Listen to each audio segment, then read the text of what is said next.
شروع اللہ کا نام لے کر جو بڑا مہربان نہایت رحم والا ہے۔ آفتاب کی روشنی کی قسم اور رات کی تاریکی کی قسم جب وہ چھا جائے۔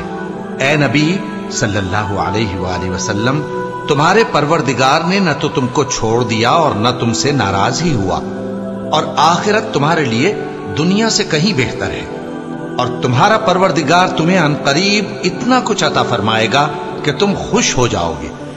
بھلا اس نے تمہیں یتیم پا کر جگہ نہیں دی؟ بے شک دی، اور تمہیں رستے سے ناواقف دیکھا تو سیدھا رستہ دکھایا، اور اس نے تمہیں تنگ دست پایا تو غنی کر دیا۔ تو تم بھی یتیم پر ستم نہ کرنا اور مانگنے والے کو جھڑکی نہ دینا، اور اپنے پروردگار کی نعمت یعنی وحی کا بیان کرتے رہنا۔